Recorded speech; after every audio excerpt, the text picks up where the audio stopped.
Welcome to the channel. I'm David Poe. Today we're going to be painting on an 8 by 16 panel. Our colors today, the earth tones are burnt sienna, yellow ochre, and ivory black. Then on the top portion of my palette today, we've got cad yellow light. Then I used two reds, cad red light, and then Madder Lake, that's made by Rembrandt. And then for the blues, phthalo blue and ultramarine blue, and then of course titanium white. All the paints are made by Utrecht with the exception of Madder Lake, which is by Rembrandt. For the mineral spirits, I'm using Gamsol, which is made by the Gambling Company. On the iPad next to my palette, I have the reference photo that I took. This was at Sugar Creek Winery, located just outside Defiance, Missouri. And what drew me to this spot was the shadows underneath the trees. So we're using that.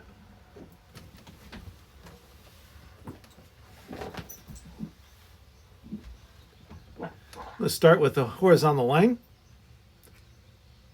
for the horizon. And a thin mixture made of Madder Lake and ultramarine blue.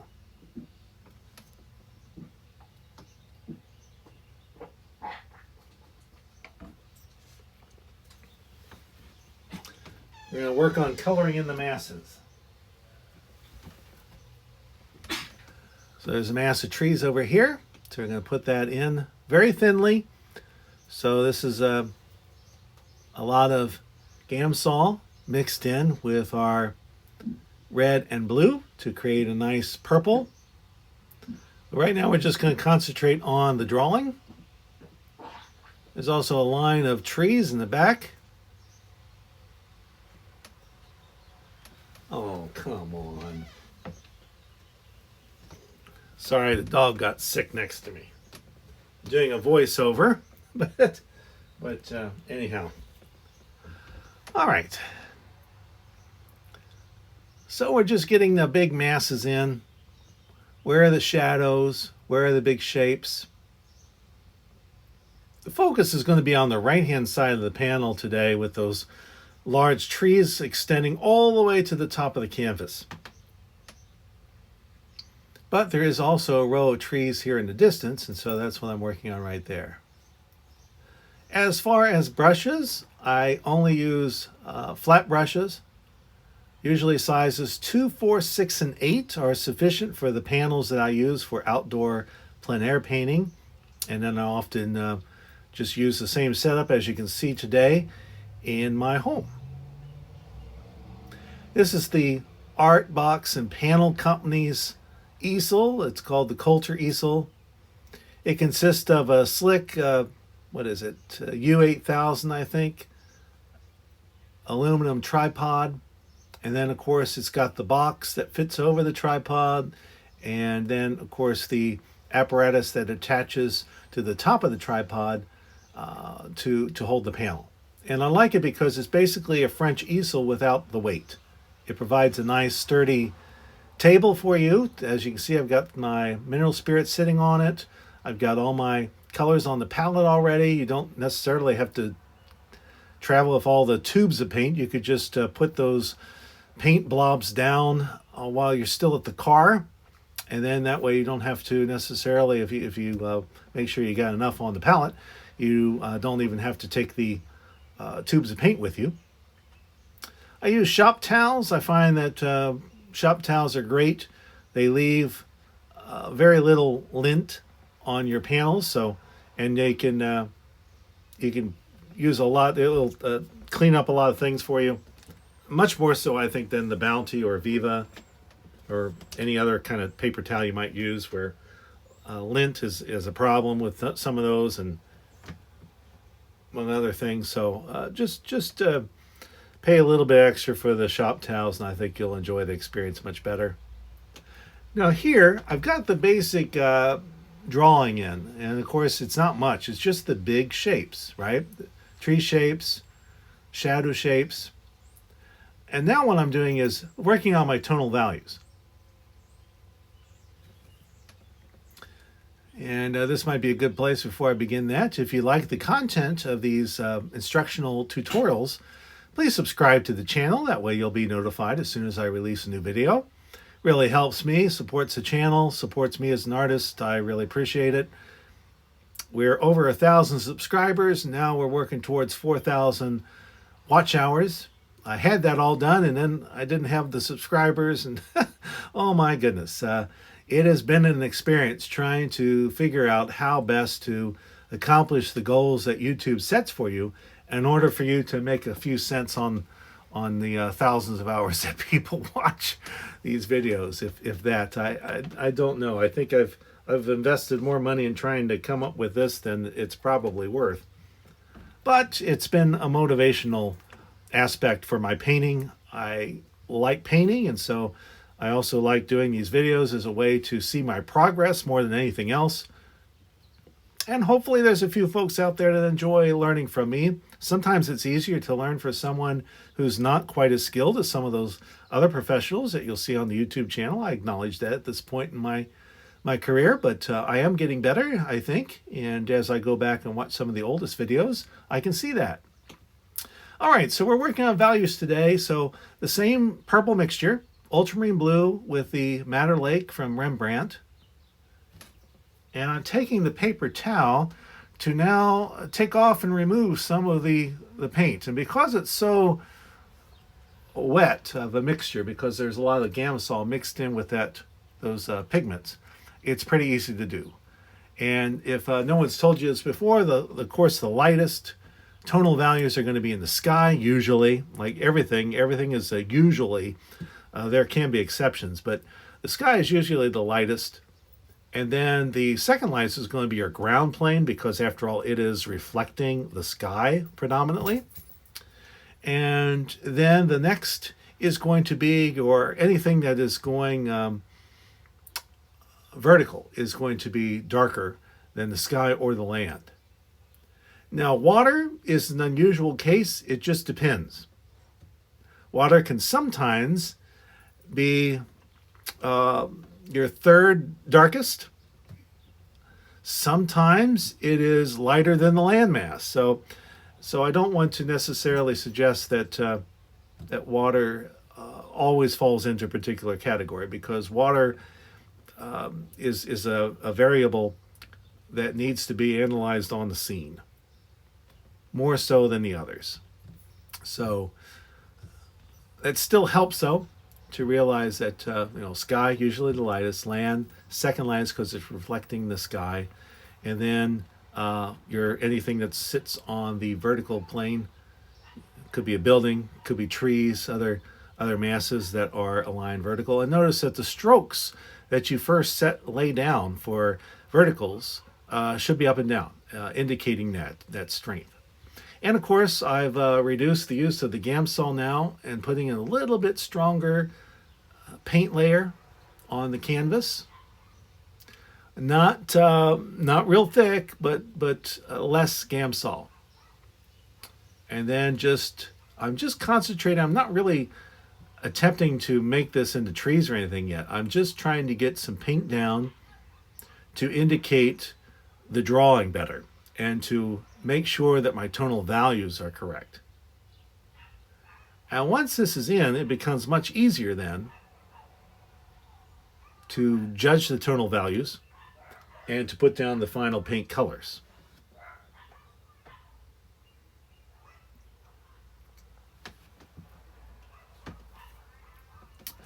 Dog seems to be better. Now it's downstairs yakking at somebody that's outside. Isn't that great? And if you have pets at home that won't allow you to do your YouTube video recording voiceovers without some distractions, welcome to the club. Okay, I got to take a look out the window, see what's going on.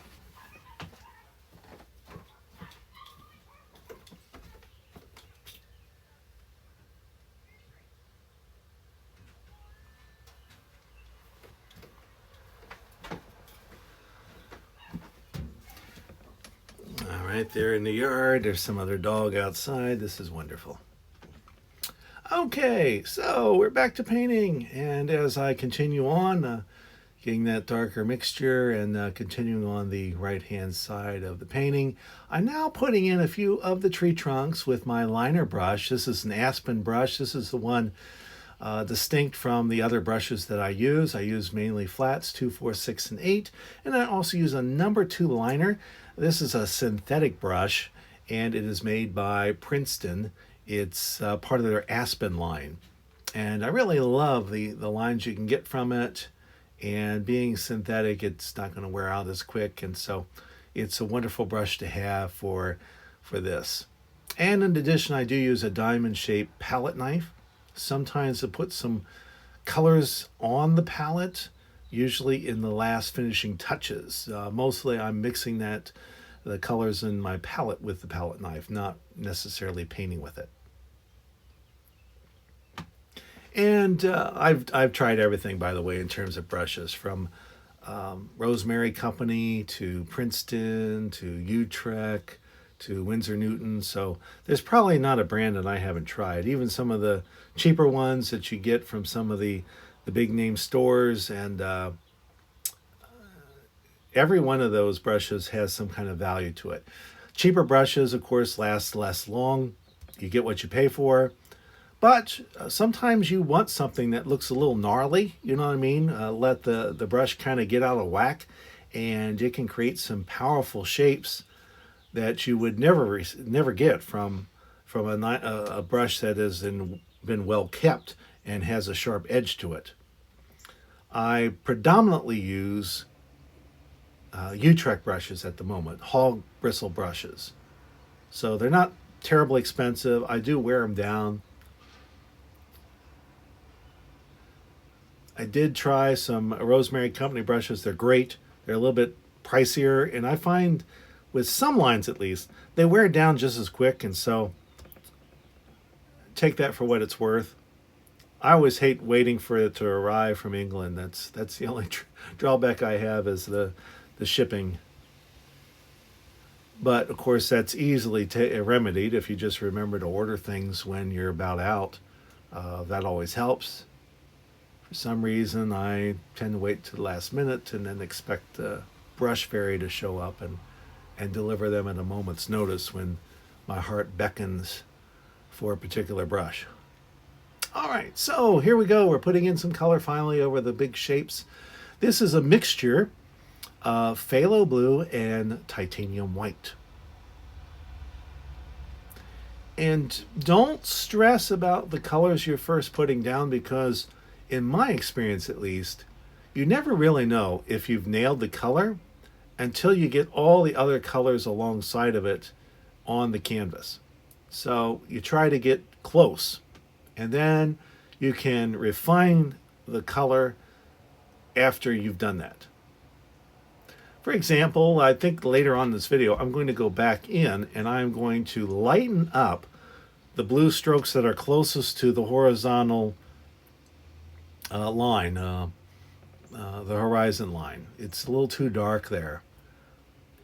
But I did not know that until I put the other colors down. So same thing with trees and the land masses. You kind of have to get the colors down on the palette, down on the panel rather, before you can really determine if you've nailed the color or not.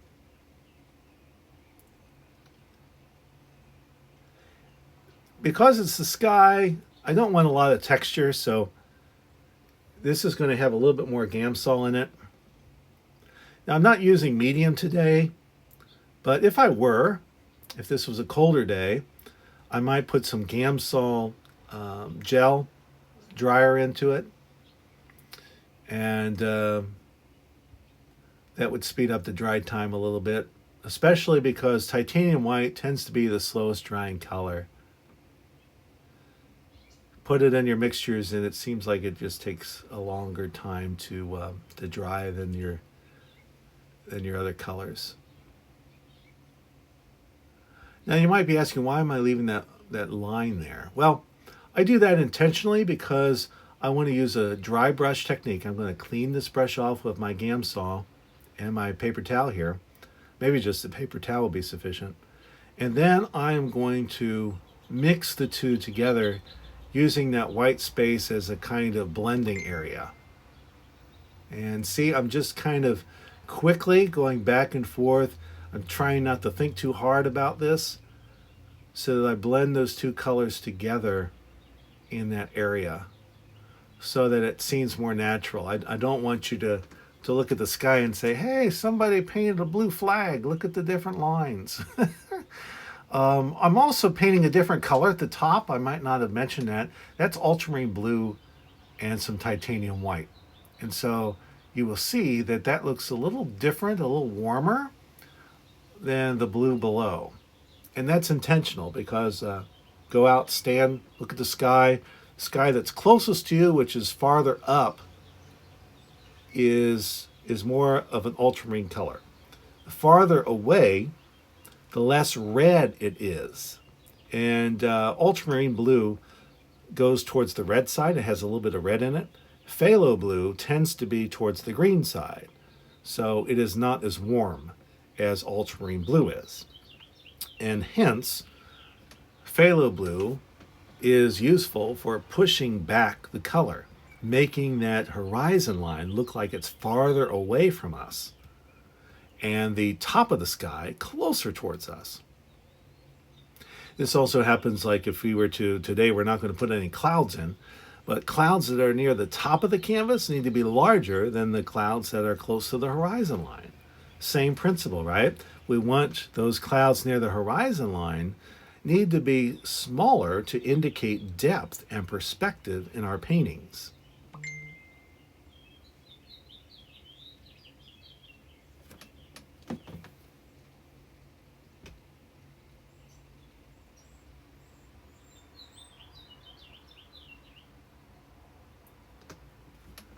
So let me look here. Now we're going to switch colors. We've got the sky on in. And I like to do my skies first because I feel relatively competent about drawing my skies and doing clouds now. And so almost a third of the painting is already done when you get your sky colors in. And it gives you some confidence. Now I'm putting in the greens for the trees. This is a combination of cad yellow light and ultramarine blue. And why? Because these are relatively close to the viewer. They're they're vertical shapes, and they have a little bit more red in them because they're warmer. They're closer to us than those back hills are, or even the clump of trees over to the left. Now here today, that clump of trees to the left is not really that far back from this grouping of trees. So we're not going to worry too much about trying to do some tonal values to make those trees on the left recede into the background more. And remember, if things are closer to us, then they have all three primary colors. They have blue, they have red, and they have yellow. But as things recede to the background, then the warmer colors drop out. The farther and farther back you go, the warmer colors drop out. So that's why the hills look more bluish or purplish, because they don't have as much red or yellow in them. Whereas things that tend to be closer to us tend to be warmer, meaning more yellow, more reds in the mixtures. Of course, always remember that when we're talking about color temperature, it's about comparisons. Something is warmer than another color on the panel. Something is cooler than something else on the panel. So it's all, once again, about judgments. And so we can't make all these things too firm until we have all the colors down. That's why you want to make sure that your painting mixtures are relatively thin as you start painting. Now here you'll notice I have lightened up the green just a little. So I haven't added titanium white. I haven't added a bunch of cad yellow light. But what I've done is I'm not putting it the color down as firmly with my brush, and that has made for just a slight variation of green in that one lump of trees compared to the bigger one on my right. Now here is the shadowy mixture. And the shadowy mixture is throwing the shadow down right on the grass. So the shadow is, as I'm looking at it right now on my iPad screen, and what I remember it being in person when I took the photo, is that it looks like green grass, just darker green grass. So that is what I'm trying to do. And of course, as an artist, we have a limited set of color hues that we're able to use. So, in other words, we've either got to make a mixture with the cad yellow light, or we have to make a mixture, well, that's the only yellow we got, with the exception of yellow ochre, and normally that's not good for grasses and trees and such. So it's cad yellow light, either with the phthalo blue or the ultramarine blue. And we make a decision about that in regards to what we want to do with the warm or cool of the color shifts.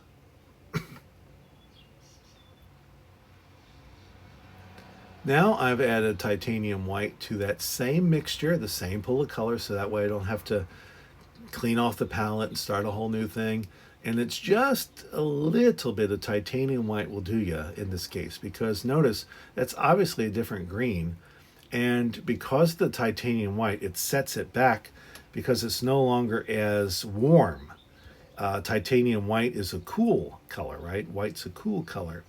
And so that has already knocked that green back significantly, so that when I place it next to the trees that are more towards the foreground, it sets those trees back into the distance, close to the horizon line, just because of the addition of a little bit of titanium white. And when you're doing that kind of a mixture, my recommendation is really small amounts of titanium white. You don't want to ruin your whole pool of color by putting too much titanium white in at first. So a little dab will do you, and then compare. Too often, titanium white, what it'll do is it'll make mud, it'll make a cloudy kind of color. So be careful using it, and especially if the green mixtures, it will just turn it into a kind of a nasty gray.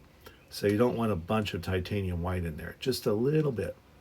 All right, now for the the ground plane, I want to trade up the variation of warmness. And so this is phthalo blue mixed in with titanium white, which gives us the brightest green possible on my palette. So I want to show that hue because it is reflecting a lot of sunlight that we have in the sky,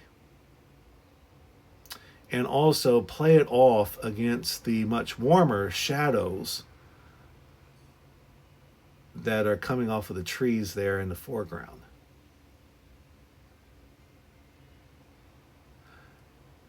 Now, I haven't talked much about shapes right now, but we can always adjust these shapes later on, and I do that in the next stage. So right now it's what we might call the block-in.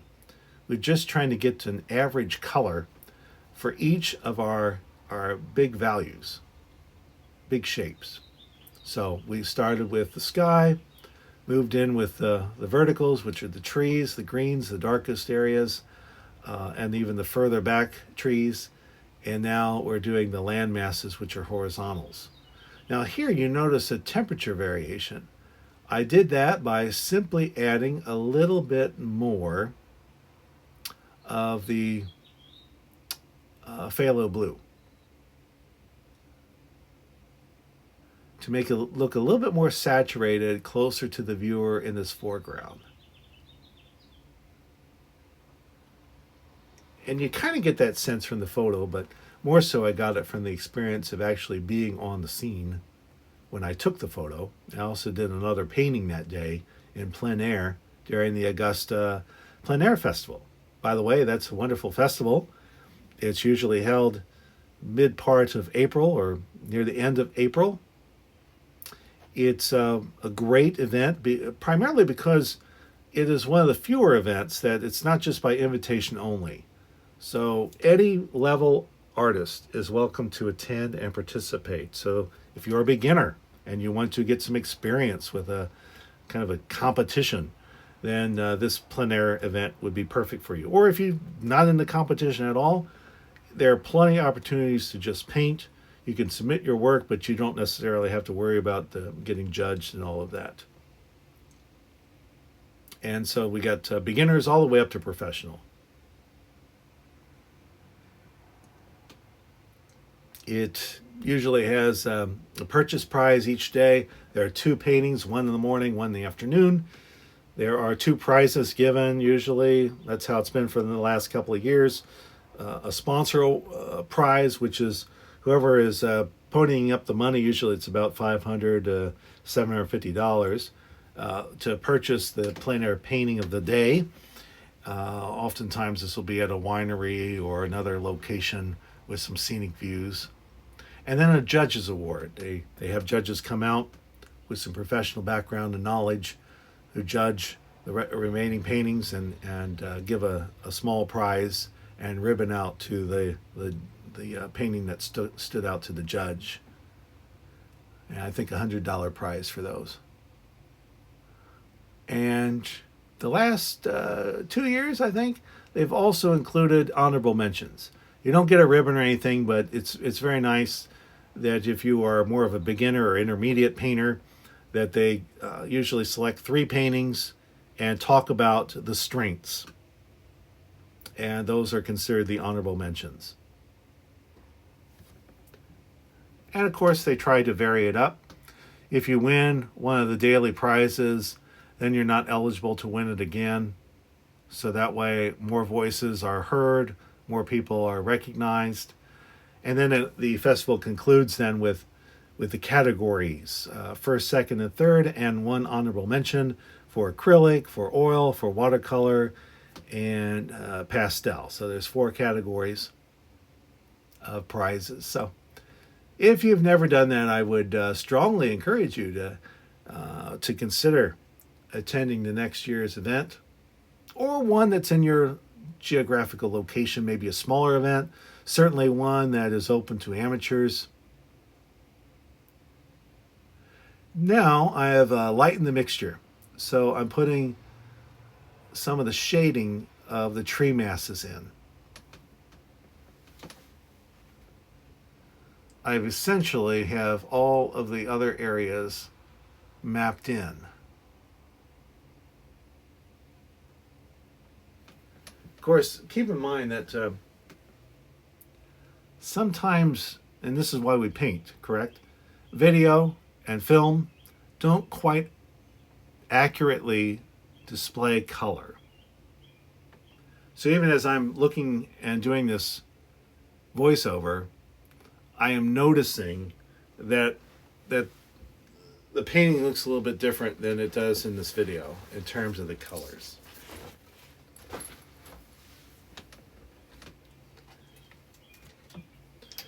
The other thing about doing a voiceover that they never tell you is what happens if your power is drained on your device and it doesn't quite reach to where you need it to go. Well, with about 18%, I've got the warning on the screen, so I'm going to move this over and see if there we go. Lift this cord, this mangled mess of cords I've got near my desk, and plug in the iPad so it doesn't stop working on me. All right.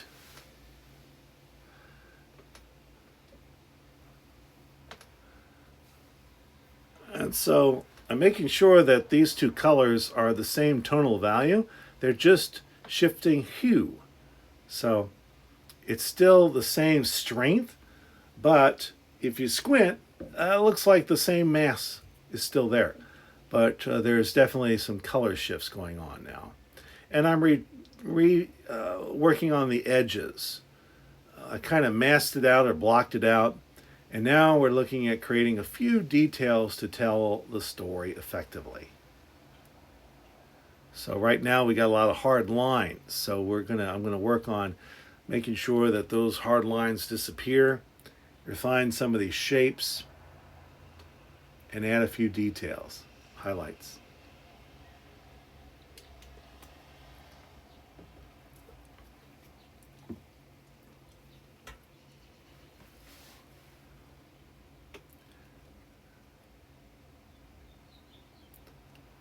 One thing that sometimes happens to you at Plein Air Festival is that people will come up and talk to you.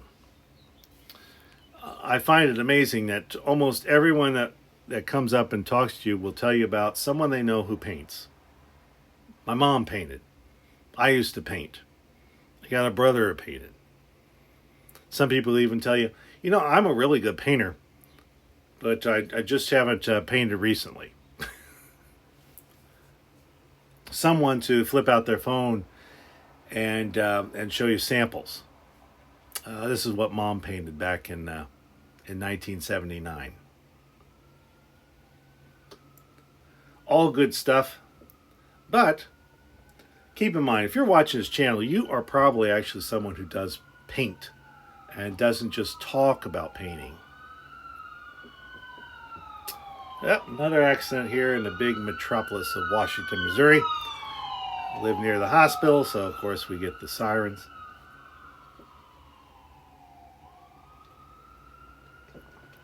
One thing you can do if you don't want to be interrupted while you paint, actually, I really enjoy conversations I've had with people that come up to the palette. Oftentimes they're very reassuring and affirming of what you're doing, which is great sometimes to hear. But a little trick if you really want to get in your own space. Number one is just don't paint in very public areas. Number two would be wear some headphones, even the kinds with the strings rather than the AirPods, so that way the strings are kind of visible from a ways away, so that way if people see that you're listening to something, then they're less likely to bother you too much, if you find it that you're being bothered by it. The other thing I've noticed is sometimes when I get to a stage in my painting process, people just pass me by. In other words, they look at those big shapes like we had at the very beginning of this video when it was just a bunch of massive purple, and they figure out pretty quickly, he really doesn't know how to paint, and we'll move on. But in the painting process, what I want to suggest or try to suggest to you is that that's the way most paintings should look. In other words, if you are simplifying, if you're trying to make one little section of your painting look finished before moving on to another section, I would make the statement that you are not painting correctly. You need to be painting all over the canvas at one time. Starting with that underlayer like we did today, going through your tonal values and making sure you've gotten those correct, then making refinements to your shapes, adding a few details, and then signing your work.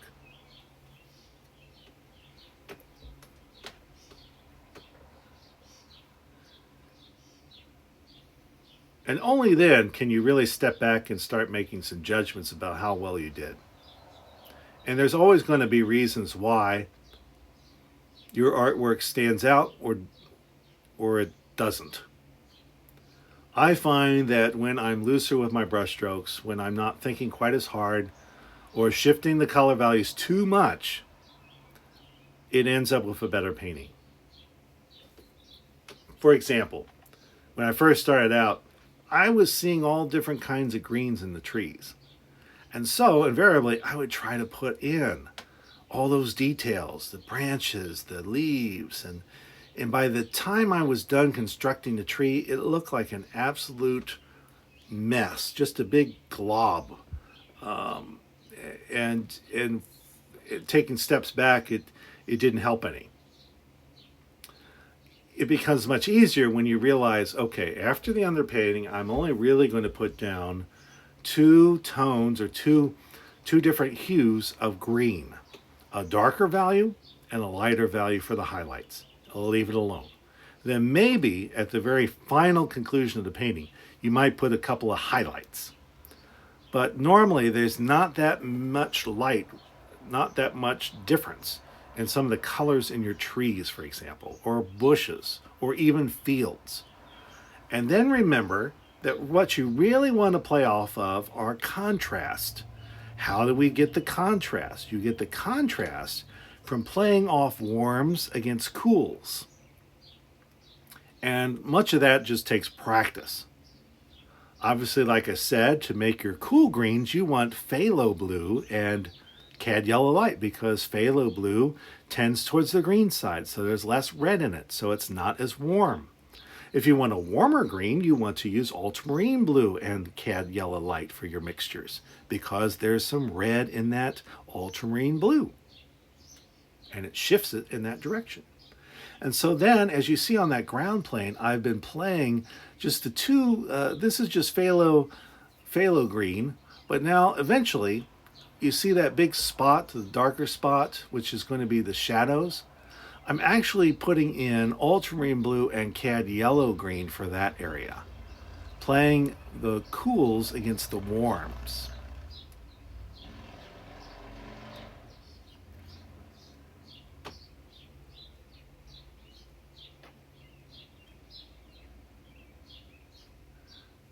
One nice thing about the art box and panel is that there's the hook from the tripod.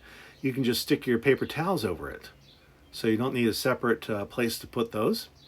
I also, you see, I strapped the plastic bag over that same handle on the tripod, and that becomes a place where I can put my garbage in that plastic bag. Underneath the tripod is where I attach my backpack, which oftentimes will have tubes of paint that are fairly heavy, and so that becomes my ballast in providing some weight, so that if there's an extremely windy day, that it doesn't give me problems. And one of the reasons why I like this easel, because it allows me to have that sense that it's not going to blow away on me, even though the easel is relatively light, weighing much less than what you would find in a French easel. Although I would say I do also own a French easel and use it, especially when I want to go big in terms of painting outside or in the studio. I can use almost any size with it, where I'm limited in this respect to a 16 by 20 panel with this current setup. And even at that size, at 1620, I find that I almost have to place my hand at the on the panel in order for me to feel a little bit more comfortable applying a lot of pressure to it. Now you see that I think the painting's starting to come together now. There's a few more details that I want to make, but we get a sense that there is a shadow on the ground and that we've got some trees. And so the rest of the video is really me defining the tree shapes. And in order to get some texture and a little bit more emphasis on that being in the foreground and closer to us, I'm going to use the palette knife to make a few strong, bold strokes to kind of finish off the design there. But before that, we're getting into some of the sky holes, which I just used a mixture that I used and left on the palette from the skies and made it a little bit darker in the mixture. And then sometimes I'll press my thumb against it or kind of smoosh it with my hand, or maybe with the edge of the brush like I did in that little stroke there, to make sure it's not so intense that it pops out as if it is in a closer plane to us.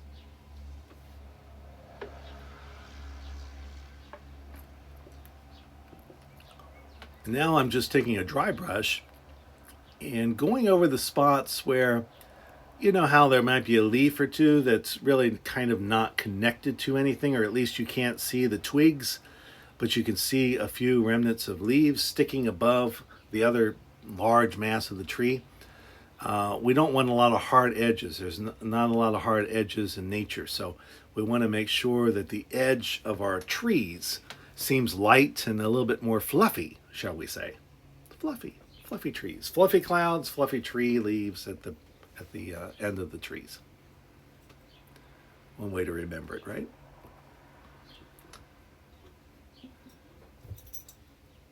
And there you see me mixing on the palette with the palette knife. I think this is where I'm going to go in with some bold shapes on the tree, but maybe not. It's been a couple of days since I actually painted. Yeah, this is where I'm going to do it. And this you have to do boldly. You got to just kind of scrape it on and leave it alone. Otherwise, you're going to ruin it. And you notice that I'm using a pretty bright green because that's what I see in the photo reference.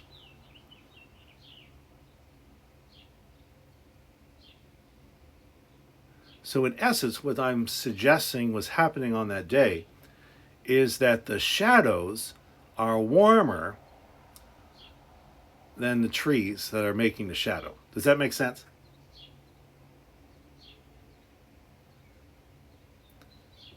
That sometimes the trees that are cooler are going to cast warmer shadows.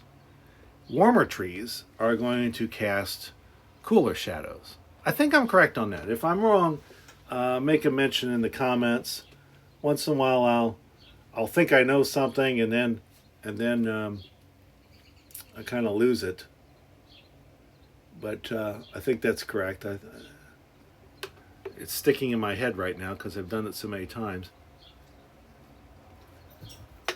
But sometimes you know how it is. Your mind plays tricks on you, and you say it backwards or something.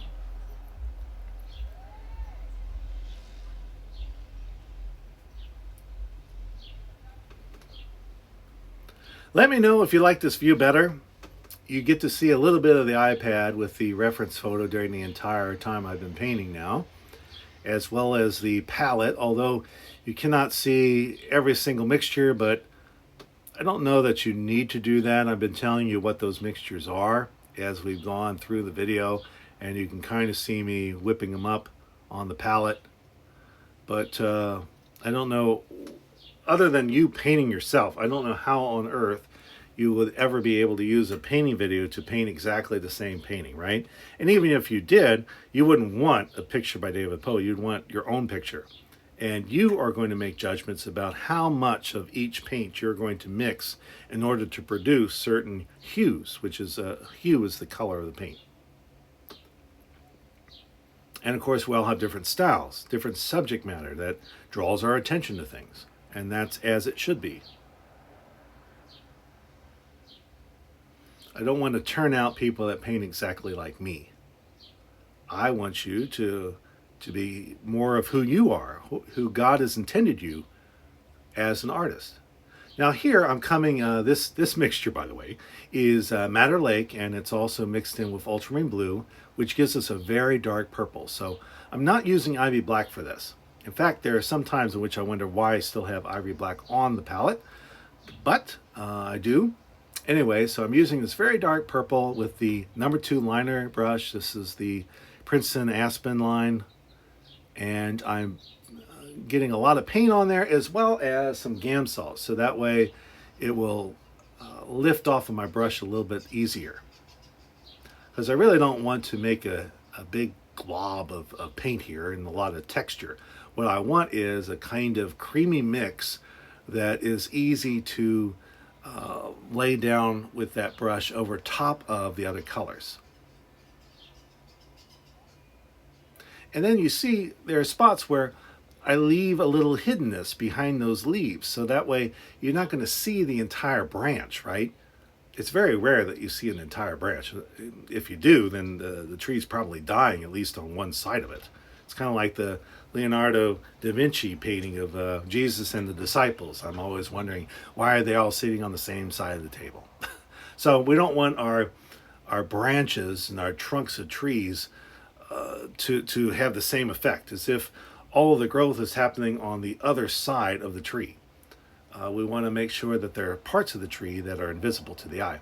Now I just put down, trees have roots, so the root system is firmly embedded in the ground, so we want to make sure that our trees are not hovering above it, that it's actually attached to the ground, and also it's casting a little bit of shadow.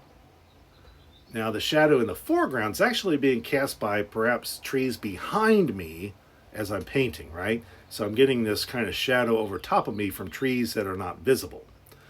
But the shadow from those 3 trees is also going to be somewhat there, or at least a little bit. Now, I am noticing as I'm looking at this painting, and I think I corrected perhaps in the video or maybe after I shut the film off, is that I want to make sure that those lines are not the same width. And it looks like they're too similar for the three trees. So I took a finger and elongated one of those lines and shifted the angle so that those shapes are not similar anymore. I can't remember if the video ran out before I did that or not. But always do that. Some artists even take a mirror and look at it from a different angle to get the image to flip, and then it becomes easier to see if you've made patterns.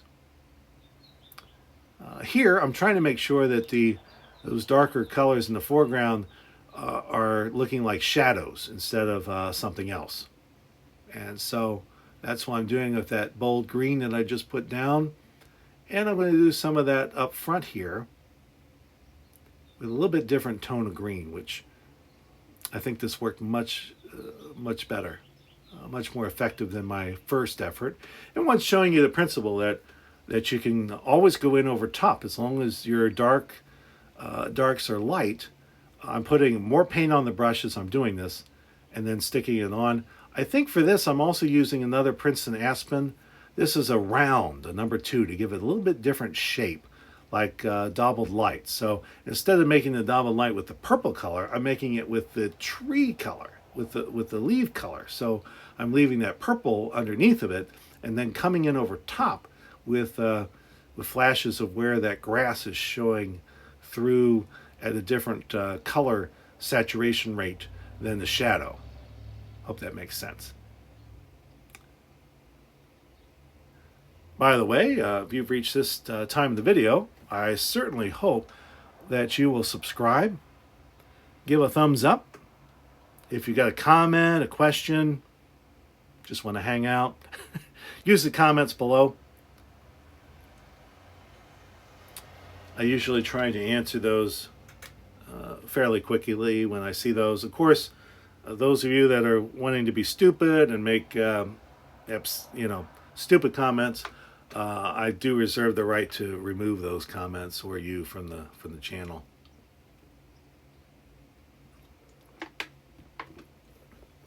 Here I've noticed that there's another little tree line that's poking in. You see it on the reference photo. That little darker line at the top of the hill. And so that's what I'm doing is I'm placing it in now. This was also made with the ultramarine blue and cad yellow light, but with a little bit of titanium white to push it back. So that way it reads now on the cool side rather than the warm side, because of course it's meant to be in the distance.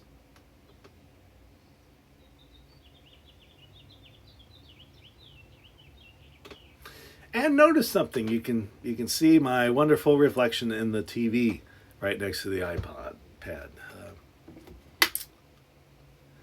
Yes, I tend to wear black t-shirts whenever I'm painting. Why is that? Well, it's actually got a purpose to it. I paint in black t-shirts to make sure that there's no light reflecting on me onto the canvas. And because large people should not wear other colors. Black suits us well, hides a lot of flaws. And I've got an apron on. I'm a messy painter. I don't care how many times I try to clean my brushes and use my palette knife and keep all the paint in my box. It always ends up on me. I even bought recently some nitrile gloves, those blue plastic gloves, and I got started with this and didn't even put them on. Maybe you're that kind of a painter too, where you just get started and sometimes you forget to use stuff that other people have bought for you to save your clothing and to save some of your other gear.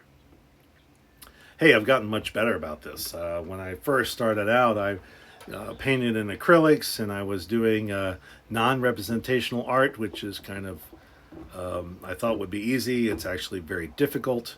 And I was doing I found out that maybe you could be a famous artist by just throwing paint on a canvas, sticking it on the floor and just letting little droplets fall on it. I don't know, someone else did that, more famous than me.